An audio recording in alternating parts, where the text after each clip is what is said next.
It's time to have your say because it's time once again for the Q&A. Welcome to SCW here on YouTube.com. Thank you for choosing the channel and choosing the video. Please subscribe right now. Leave any comments in the comment section. Please like and share the video as well. Near 600 subscribers. Thank you so much everyone who's been subscribing to the channel, sharing the videos, liking, commenting as well. It's always great to interact. Thank you very much. And on this episode, we're going to be answering your questions once again in the wrestling community. If you want to get involved for the next video, leave the hashtag AskSCW. You can drop a comment here on YouTube or you can follow me on Twitter, Instagram, Facebook. All should be coming up on your screen right about now. But without further ado, let's get involved with the first question this week. And that question is coming from Dylan Ketchum asking, do you think we're going to have a unification match between the New Day and the Street Profits and merge the tag team championships?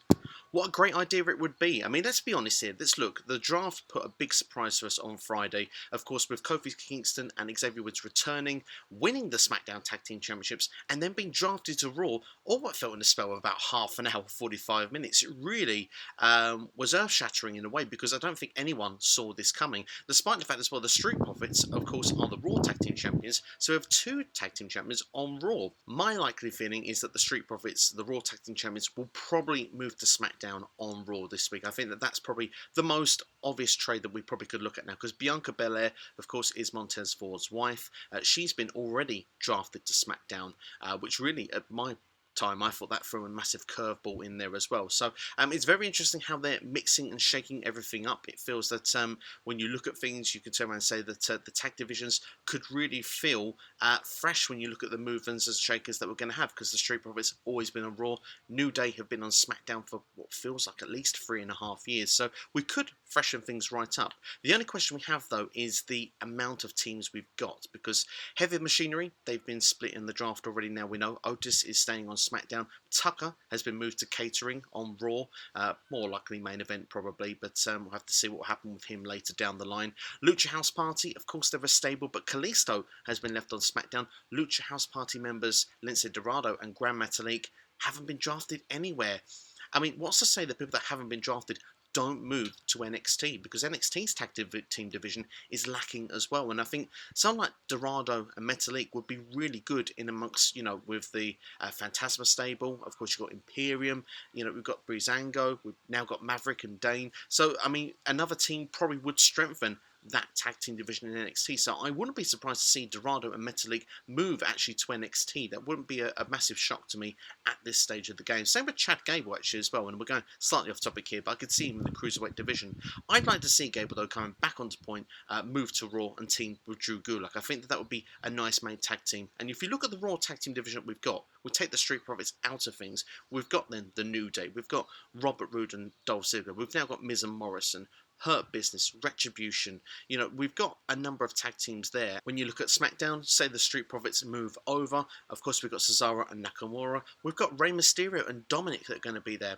Seth Rollins, Murphy look like they could be breaking up. There's the Forgotten Sons. What about the Viking Raiders when they come back? Could they end up on SmackDown? Let's not forget as well the Usos as well. Jey Uso in the title picture right now, but later on Jimmy will return. What will happen? Will he be with Naomi on Raw? Will he be in his tag team on SmackDown? I imagine probably the tag team on SmackDown with Jey Uso. So there are tag teams there.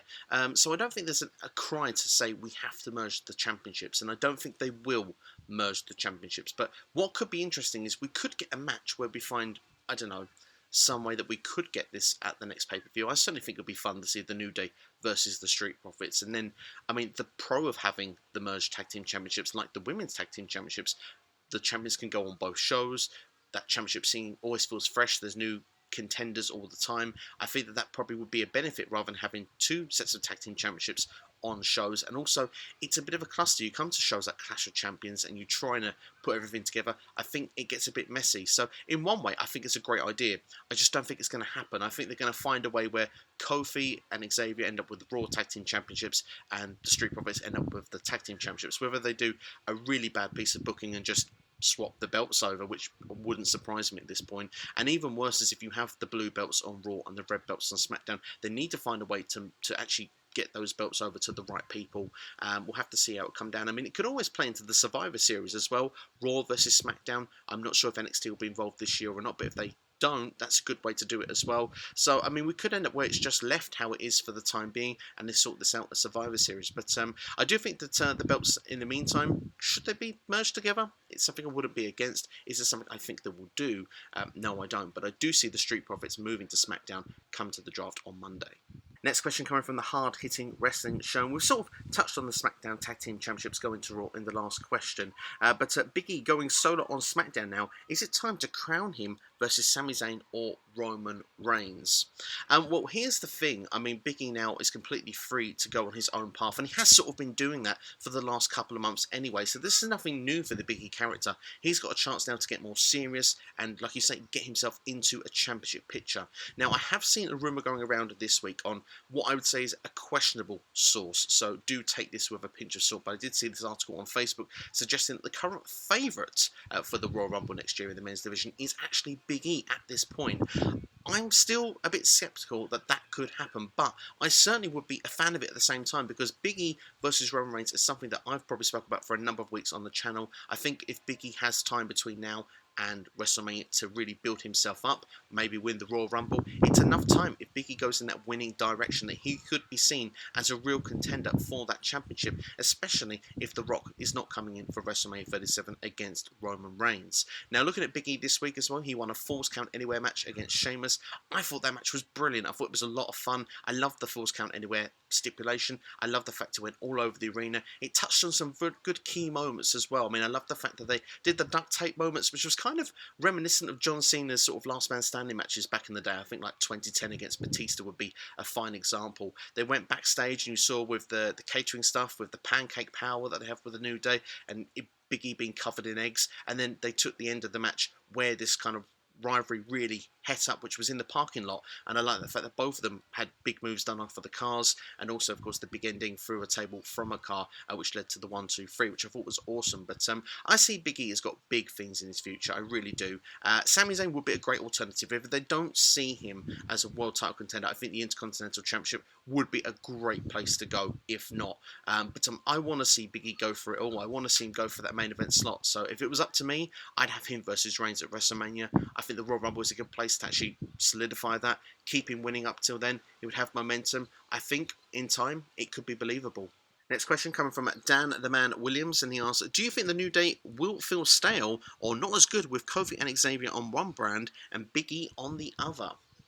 Well, it's not really necessarily, I would say, stale. I think they're still going to kind of be the same as what they are. I think it's nice that we have Kofi and Xavier going for the tag team titles and filling up that tag team division, because that's much needed at the moment. We've already stressed this in the video that the tag team division needs more depth and just needs that, you know, that extra team or two just to make it feel a bit more complete. And I think Kofi and Xavier coming back in that position is fine. I was personally okay with them winning the championships. I know there was a bit of slack with that on the internet, with seeing people not happy that Cesaro and Nakamura losing the championships, New Day not necessarily doing anything to earn that championship opportunity, but I still was okay with it. I thought it had shock value, and I felt that it felt believable, the fact that the New Day, they've been there, they've done it before. Obviously it feels like a last minute decision because, I mean, let's be fair, they've decided to make some changes, and some of the champions then needed to be switched because of the fact they didn't want to make so many title changes. So this is the road they're deciding to go down. I don't think it feels stale personally. I think it could feel fresh, especially with them two as that tag team element. Big E can continue on that solo run. He won't have the distraction of Kofi and Xavier.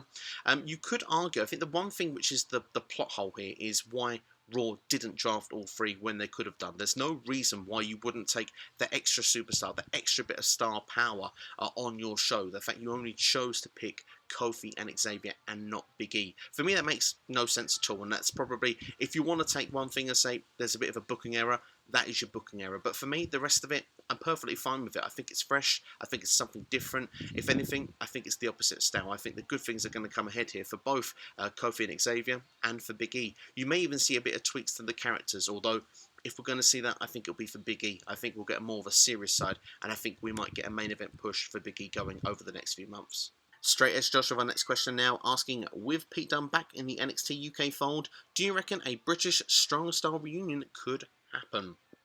Well, you wouldn't rule it out. I'm really excited, by the way. Pete Dunne coming back. Ilya Dragunov, they're going to be in a tag team against Imperium next week, which I'm really looking forward to. I think it should be a really exciting match and a great reason to tune into NXT UK. For those who haven't been, I recommend you do it. It's a really good show. I think it's great fun. I love the element of the BT Sports Studios as well. Nigel McGuinness back on commentary. What's not to like here? And like you say, Pete Dunne back in. What more could happen next? Could we get British Strong Style back? I would say never. Don't rule it out. I think Pete Dunne will now wrestle for NXT UK for the foreseeable future until he can come back to the American NXT, perhaps when things in the world are a bit more able for him to travel, perhaps. But in the meantime, I don't see why not. The only thing I would say against it, Trent Seven, of course, right now is in the Heritage Cup. And Tyler Bate, I don't believe I've seen him yet on NXT UK since the return of the brand. So it'd be interesting to see what's happening there. I'm not sure what's going on if Bate is injured, if him and Trent are going to go on solo pushes for the meantime. We'll have to wait and see. But I would be up for seeing it at some point. I don't know how they would incorporate it at this moment, but it always gets a big pop. It always gives people a reason to tune in. I think with NXT UK, those are obviously the three big names that people associate with that brand first and foremost. So I think that if they want to try and get an extra boost, an extra pop, maybe they might book them three together at some point, maybe in the next set of tapings. But no, I would like to see it. It'd be exciting to see. Most of all, Pete Dunne being back, I think, is the big thing for me. I'm happy to see him back in NXT UK, and I'm excited to see where they can book things going forward. Noob and Cove, our next question is down. Speaking of the Heritage Cup in the last question there, who do you think will win the Heritage Cup at NXT UK? Will there be some surprises in Night 2 of the WWE Draft? And which undrafted superstars will go to Raw and SmackDown? Interesting questions indeed there. Well, first of all, was the Heritage Cup then, as we're talking NXT UK. I feel Noam Dar has got a great shout of winning this. We mentioned Trent Seven in the last one. Of course, Trent Seven is one of the people that people associate with NXT UK, and I feel that will go against him. I think he'll get so far in the tournament, but I don't see him winning it. I think you need to really build a new star. I think A-Kid had a great showing this week, and it was great to see him actually progress in there. We've got Dave Mastiff and Joseph Connors as well to come up also. Joseph Connors, for me, is a great athlete, and I think he could really do with a platform like this to really boost and push him on. But I just don't see him getting past Mastiff, if I'm being brutally honest looking here. But I hope I'm wrong. I'd like Joseph Connors to go all the way, but if I had to make a prediction right now, it feels Noam Dar has just got that little bit of something going on right now, that heel heat that's sort of carrying him. He had that sort of altercation with Pete Dunne. I just feel maybe that could lead to something further down the line, so I'm going to go for Noam Dar at this point as someone to win the Heritage Cup. I just feel that perhaps maybe at this moment to boost a heel would be quite fun, or maybe we need a face to win actually the Heritage Cup, because when you look at it, I mean, Walter is the NXT UK champion. We might want to build up a face to take on him if Walter actually defeats Ilya Dragunov. So there's lots of potentials, but I'm still going to stay with Noam Dar for the time being. I think that he is probably my pick to win. As for the draft, I mean, of course, there has been some movers and shakers. As I've already said in the video, I was a bit surprised by a couple of the moves, particularly, I think the one that really shook me at the start was Bianca Belair going to SmackDown, Naomi going to Raw, and then knowing that Jey Uso staying on SmackDown, which means what's Jimmy going to do when he comes back? He's going to have definitely a decision that needs to be made there, but I do think he will still be on SmackDown with his brother. I think that they'll continue in the tag team division. But looking at moves that I think will happen on Raw, I expect Bray Wyatt, The Fiend, along with Alexa Bliss, to go to Raw. I think that for me, that feels nailed on. I think that he will remain a heel, and I expect him to move on to the Raw side. Alexa Bliss, as I say, is in with storyline with him right now, so I expect she will make the move as well. I'd like Nikki Cross to go to Raw. That would be one that I would really like to see. As for people going to SmackDown, as I said earlier in the video, Street Profits I think is probably a safe prediction. Aleister Black is one that I think will happen. I'd like to see Kevin Owens go there as well, but we'll have to wait and see what happens with those. As for perhaps maybe biggest surprises, ones that would maybe take me most by surprise, make me feel like we did on Friday, but perhaps maybe would be happy with, would be Keith Lee going to SmackDown. I think that would be a big one for me that I'd be quite surprised about, especially if Braun Strowman stays. I mean, Braun would be a very key thing of what they're going to do as well. These two need to be on the same show and have their feud going on, whether it be on SmackDown, whether it be on Raw. We'll have to wait and see how that will play out. But I'm kind of interested to see some of those moves. I hope Jeff Hardy maybe could move to Raw as well, especially after being squashed by Lars Sullivan this week. But as for the undrafted superstars, as I said in the video, I think some could go to NXT. I wouldn't rule that situation out right now. For WWE, it's seeing who is going to be, needing an extra body or two at the end of this, and I think that's where they're going to decide who is going to go where with these undrafted superstars. I mean, as I said in the video that was posted yesterday, Mickie James is someone that could be great for experience. She could maybe help some of the younger members of the women's roster. Maybe they need that experience on SmackDown rather than her staying on Raw. With Chad Gable, maybe they want to throw him in another tag team. And I've noticed, by the way, his Twitter handle has turned back to Chad Gable, which is quite interesting stuff indeed. But as I say, NXT could be a shout for some of these guys as well. So I have to wait and see what's going to happen. I'll be interested to see who will be undrafted after Raw this week. I mean, that could really be interesting stuff. I'm very excited for the draft. As you may have noticed on the channel this week, a lot of videos have been quite draft related. Back to the HHW show for our next question. Will Sasha Banks get it done at the Hell in a Cell pay-per-view? I think she's going to. Now, of course, for those that are not watching SmackDown this week, we have now announced that it looks like we're going to have Sasha Banks against Bayley for the SmackDown Women's Championship inside Hell in a Cell. That is going to be taking place, of course, in just a couple of weeks' time. This feud has been building for a year long, and the question for me is what happens afterwards. We've got the Survivor Series. Usually, you don't have Raw versus SmackDown. You don't have people on the same brand facing each other. Do we know if Bayley's even going to stay on SmackDown past Raw this week? That could be a big change as well. That would definitely make me quite surprised, but also would make Hell in a Cell feel a bit more obvious. But at the same time, I think that where do you go after a Hell in a Cell match? Do you go back to a singles match? Do you do a different form match? Hell in a Cell is usually where things get settled. So for me, I feel that if this one is going to take place, I imagine that Sasha Banks will walk away. But her record in the Cell, if I'm not mistaken, she's lost both that she's been in so far. So that would make it suggest that perhaps Bayley would come out on top.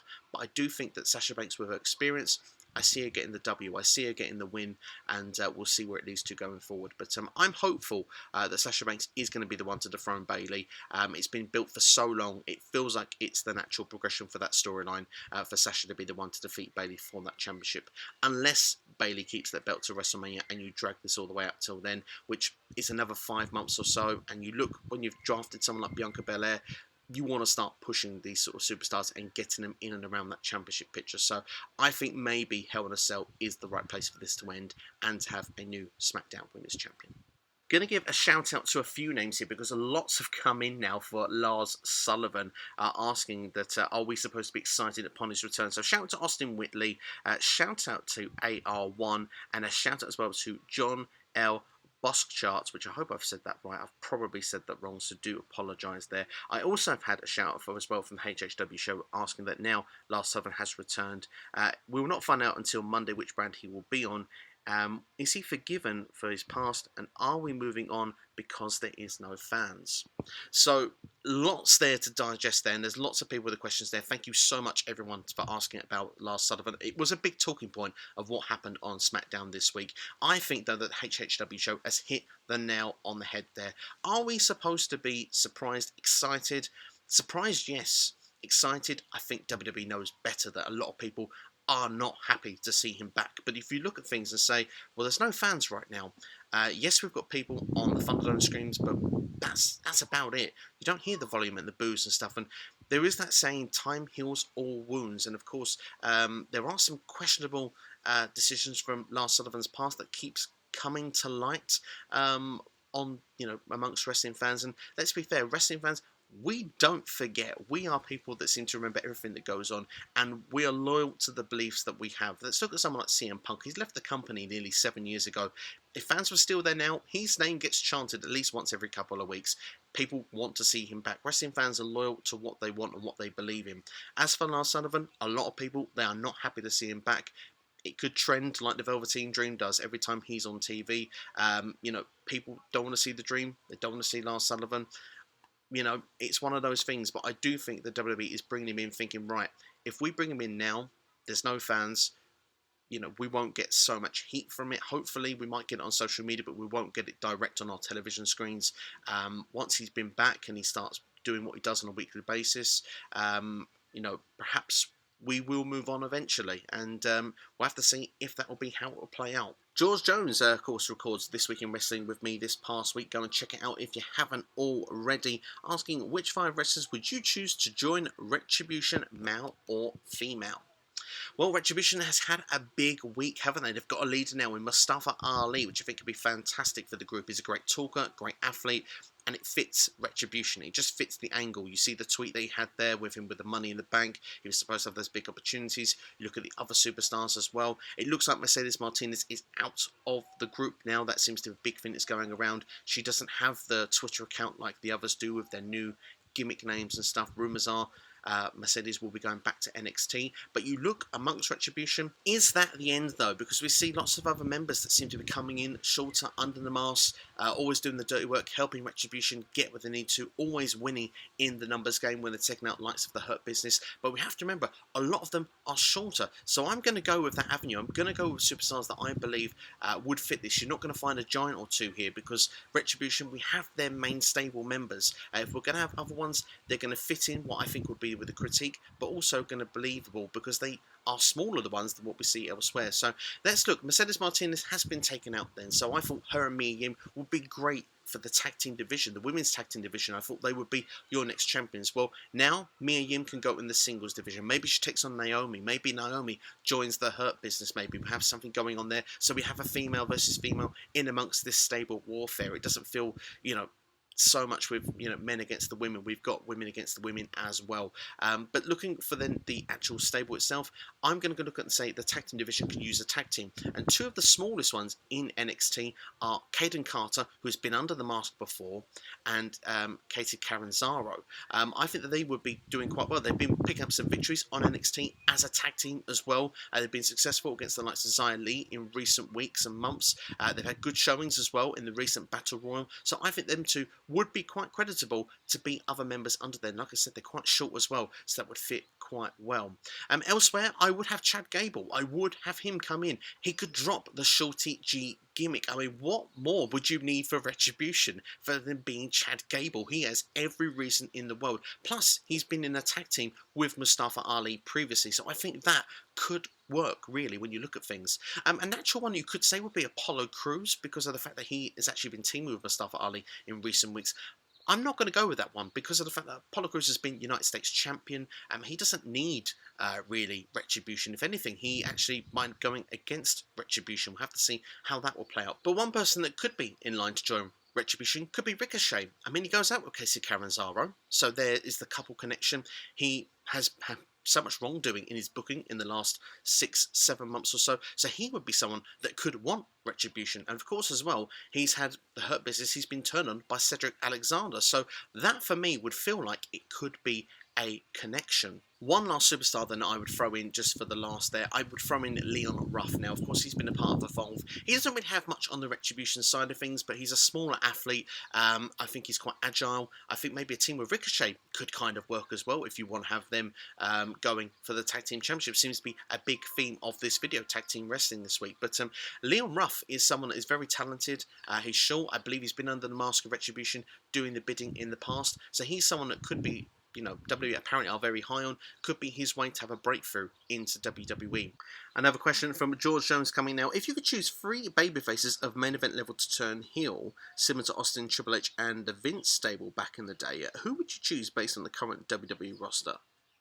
Well, that's a very interesting question indeed there, and it's very hard really, because if we turn 3 top babyfaces heel, do we have any babyfaces left is the first question I'd have to ask in return. But I've come with 3 names for you, and the first one I would do is Kevin Owens. Now, technically not quite main event level, but I think he needs that something just to take him to that main event level. I think first off, a trade to SmackDown and a feud with Roman Reigns could be just something that he would need. But I do believe that Kevin Owens does his best work as the prize fighter. If you look at Kevin Owens back in the day, he came in and he only fought for what he was after. He only wanted championship gold. He wanted to take up John Cena on his debut. Kevin Owens was all about being that prize fighter, and I want to see that character come back. I mean, he actually powerbombed a musician off the stage into the table. I believe Machine Gun Kelly back in the day, he did that on Raw. So Kevin Owens was ruthless back in the day, and I want to see that ruthless KO come back. Next one is actually on the commentary table, and actually, if Samoa Joe could get back in the ring, I think I'd pick Samoa Joe for this stable because, I mean, Joe has got all the tools that it would take to be a top guy in WWE, and he has been in WWE Championship matches previously.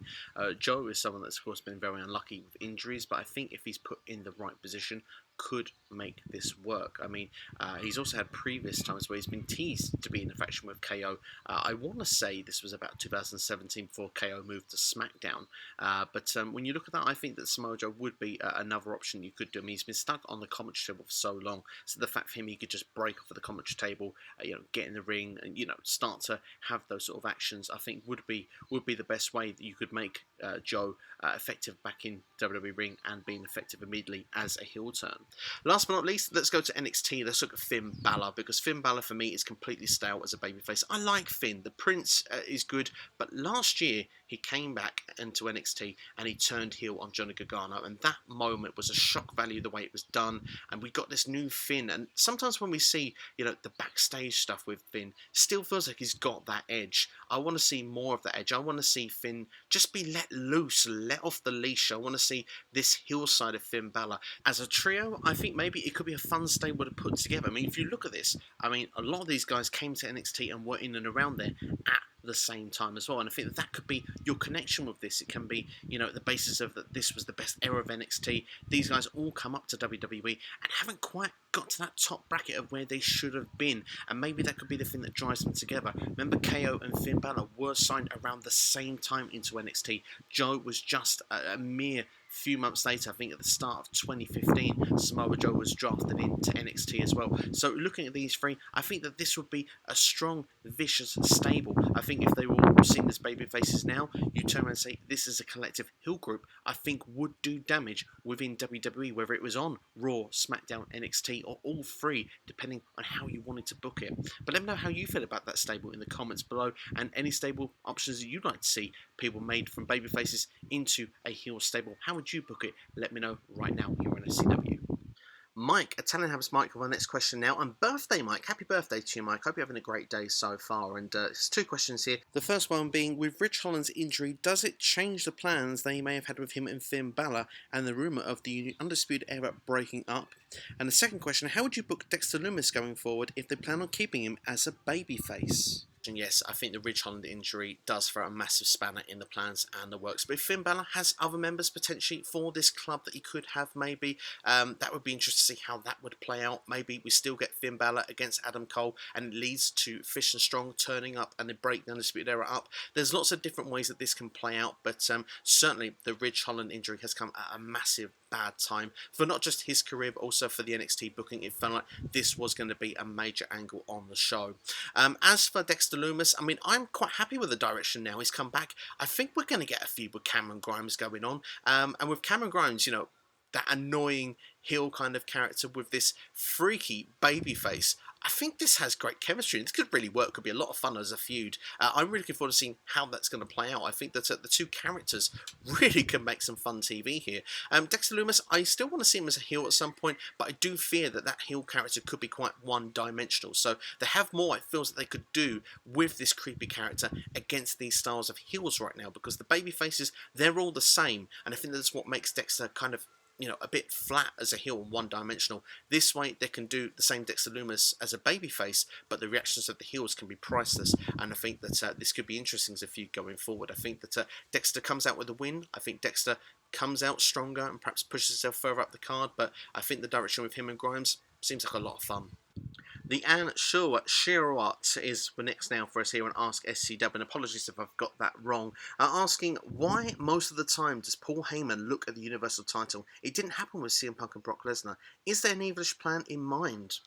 Really good question, this one. I want to give the best answer for this as I possibly can, but I think it comes down to Paul Heyman's obsession with this championship. Of course, he's been almost surrounded by the Universal Championship due to his relationship with Brock Lesnar. It's a different character that we've got from Paul Heyman now. It's not so much the advocate anymore. He almost feels like he's almost like, the understudy here to Roman Reigns. He'll big up Roman Reigns, but he's also put in his place by Roman. It's almost like they've got a different relationship, and I quite like that. We're seeing almost something different out of Paul Heyman, but definitely we're seeing a much better Roman Reigns out. This is the Roman Reigns that we've wanted for years. It's something we've been crying out for, saying that we could see in Roman, and why WWE just wouldn't make it happen. Now we've got it, and it's really exciting to see. But I put it down to some sort of obsession with that championship, and also I think it's a bit of fearfulness that he almost looks up to his tribal chief, but also looks up to him because that is the prize that makes Roman Reigns that tribal chief. He has that championship. That gives Roman Reigns the right to say, I am the head of the table. I'm the one that feeds the whole family, not just my family. I feed all the people, not just within his family, but also amongst the WWE, amongst the superstars, amongst that company. He is the face of the company. He is the main event player. And I think that's what almost that stare leads to, because Roman Reigns is everything he says he is, and everything that Paul Heyman believes in. It's that championship that makes everything that's being said a reality. Moving on to Impact Wrestling questions for you now, and Erica, thank you, Erica. I believe you're a first-time asker on the channel here. How would you book the Impact Wrestling Women's Title match at Bound for Glory? Really good question, this one. I'm really excited about this, by the way. Deonna Purrazzo against Kylie Ray. I think that this certainly has got potential of being a match of the night candidate. I think that both women are doing great performances right now, doing great character work and building to the match well. The most interesting note for me here is the other people, though, that are involved in the match. We've got Kimberly, that seems to be in Deonna's corner, and we've got Susie, of course, that's been in the corner of Kylie Ray, which, of course, Susie was taken out at the last show, which was Victory Road. I mean, it had the gruesome armbar, the double armbar. It looks so brutal when Deonna does that. I love that she now has that almost as a permanent finishing move. But the fact that the attack continued after the match, it felt almost like the arm was injured, maybe a broken arm, whatever angle they want to play with that after the match. But it certainly could lead to Susie coming back, because that's the Susie character that's been conflicted. We've had Susie and Su Yung, and that's what I really like about this, because Su Yung is impervious to pain. She's someone that won't feel that pain, will be able to just continue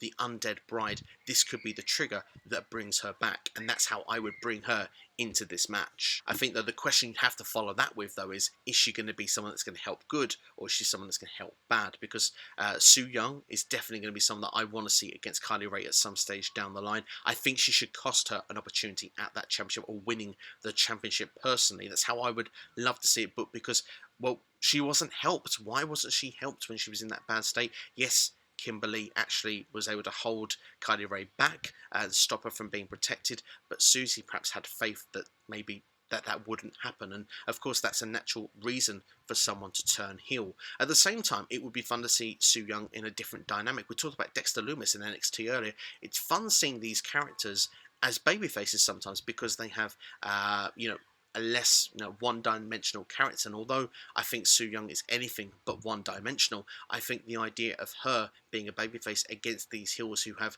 different characters and different attitudes and ways to be almost scared of the Su Yung character, that really appeals to me as well, because Deonna Purrazzo against Su Yung in a future potential Knockouts Championship match would be very exciting as well. So my way of doing this, I would have the return of Su Yung. Whether she comes back for good or whether she comes back for evil, I think that would be the right booking move to do, because either way brings some exciting TV to Impact Wrestling, and I think it's a natural progression either way for storylines for a championship match or best friends become enemies. I think that the storylines either way could play out perfectly, and somewhere down the line I hope that we almost see both.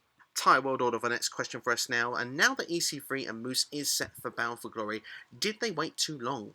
The excitement for EC3 at Slammiversary was palpable, but with so little interaction since, the momentum really seems to have tailed off. Are you still excited for this, and where does this go after Bound for Glory? Really good question, this one. I mean, yeah, EC3, there was so much momentum when he come back at Slammiversary, and I have noticed that with a lot of the Impact community, that it has sort of tailed off a little bit. I feel the excitement levels have gone down for this in-ring return. For me, as a storyline, I'm going to be honest, I have enjoyed it. I think it's been good. I think if you look from like the olden days, we go back to the 80s, the 90s, we had to wait for things to really play out in storytelling and storylines. We didn't get things like straight away. And I think that the current world we live in, we're used to having things at a click of a button now. We're used to having instant results, instant things happening, and almost at a click of a button, you know, we can just change what we're doing. If you're watching this video, hopefully you watch it to the finish. But if people say, I want to watch this instead, they go to that instead. If they're watching, you know, something on Impact Plus, they might turn around and say, I want to watch Slammiversary from 2018. They get to a match and they think, do you know what? I really fancy something like Unbreakable 2005. You can just switch it up. There's nothing to stop you from going one to the other. And I think that that's the problem you have there with this storyline, because it has been dragged out because they want EC3's first match to be at this event. Is 3 to 4 months too long to have waited for this opportunity? If you look at the old days, it wasn't. It built up excitement. But with the way the modern society is, it almost questions and says, it is too long. For me personally, I like a long story. I love a long-term plan. I love things that take time to get there. Am I as excited in the last couple of weeks as I was, say, at Emergence for this match? I would say I'm perhaps slightly less excited, yes. So maybe they need to do more in the build-up for this match. I don't have a problem with EC3's debut being at this event. I just think that even though I've been quite happy with the storytelling to this point, I just feel that maybe they could have got to certain points quicker. I think with EC3 having that championship hostage, I feel he had it for a long time before he threw it over the bridge this week. I feel that maybe that could have had a quicker bit of time getting to that point, and then we really could have built to this match and then gone another layer going into the show. As for what happens at the show, I'm hopeful that EC3 wins the match and we can move on from this and go to a different program. It doesn't feel like something for me that leads to a 2-3 pay-per-view, feud with these guys. I think it needs to finish at this feud, this event. Maybe we might get like a blow-off match like the Impact after, or 2 weeks afterwards, but then it needs to move forwards. And EC3, once he's eliminated the championship of his past, the only natural progression is for him to go for the championship of the future, the Impact Wrestling Championship. Him versus Eric Young or Rich Swann would feel like the natural progression of the storyline for him to control the narrative. But it's going to be exciting to see. I am enjoying it overall. Maybe it sounds a bit sour on the answer here, but I understand some people's frustrations with this storyline. But I do feel it's been one of the better ones going into Bound for Glory, if I'm being personally honest. I think that Impact Wrestling has done a good job of building this show. But the thing is, it was always going to be very difficult of keeping the momentum that it had from Slammiversary going in, because so many people were so excited with all the debuts and surprises and stuff like that. And I mean, they need to continue to pull out big things to keep people still invested in Impact Wrestling, because some people, they will go back to AEW Dark, they will go and watch that if they're loyal to watching other shows on the Tuesday evening. For me, I'm Impact before AEW Dark. I've always been someone that thinks that Impact is a brand not to sleep upon, that you should be checking it out. It's definitely something that is exciting, a big brand, and I hope that other people have still got that excitement, that same buzz, because for me, Bound for Glory feels like a big show, and I think some of the matches that have been put upon it are really good. I think Eric Young and Rich Swann, I think they've done a great job of that. Like we've mentioned, the women's match in the last question, I think has potential to be match of the night. Rohit Raju just avoiding everybody. Yes, I would have preferred it to be Ultimate X, but a scramble match still sounds like a lot of fun. The tag teams, I mean, yeah, it looks really cool what they've done here. I still want to see the Good Brothers against the North in a tag team match on their own at some point, but there's no reason why they can't do that after this event. So yeah, I mean, everything is going together quite nicely here overall with this show. So we'll have to wait and see what's going to happen. But with EC3, I think that this is okay what they're doing, but it's something that I don't think should drag any further after Bound for Glory. Next question, I believe a first-time asker, Rules Impact. Thank you for your question. Who do you think Impact Wrestling will bring in to debut at Bound for Glory in 14 days? Really good question, this one, because of course that was the big thing with Slammiversary that hooked a lot of people in, was these debuts, the surprises. I mean, technically, EC3 will have his first match back in Impact Wrestling at this show, so that technically is a debut. As for fresh faces and new names, I'm not so sure we're going to get many coming in, but this would be a good opportunity to bring them in. You want to have people excited watching this pay-per-view and to want to follow on after the show. You saw that with Slammiversary, and as we said in the last question, you need to give people new reasons to keep invested and tuning in. You can't just have that one trick and that be it and let things just fade back, because people will go back to AEW Dark on a Tuesday. That's just naturally what will happen. So what things could you do to make things exciting? Well, I'm not sure if it will work on a contract, with the fact that they've been released. I don't know if it's been enough days, but you look at AOP, they would be a great addition to that tag team division. I'd love to see them in Impact Wrestling. I think that would be a great surprise if they were to come in.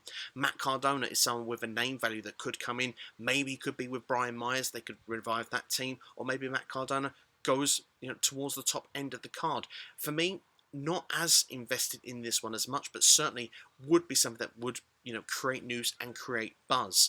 The one I would say the most, though, would be Bully Ray. And the reason I would say Bully Ray is because there was a lot of tease before Slammiversary for Aces and Eights. Now, it's a nostalgic storyline. It's a nostalgic stable. It's something that would really need to be put back together in pieces. I'm not sure how many of the old members you'd be able to put back in this stable, but a refreshed, revitalized version of it, I think would be pretty exciting. I think people would turn around and say, Aces and Eights, I'm going to tune in for that. And I think that would definitely be a way to capture people going forward. I think what Impact needs right now is actually a stable, whether it's like an Aces and Eights. I know before there was rumours of Team Canada that were going to come back. Of course, Michael Elgin no longer with the company now, so that would make that one a bit more difficult. But a namesake of a stable, something that would really get a buzz and excitement going, I think this would be something that would be really good. So for me, of the ones that I've mentioned there, I think the most exciting one would be Bully Ray, because of the fact that he has that history as the leader of Aces and Eights, with like the Good Brothers, with Gallows, Anderson, maybe a couple more members.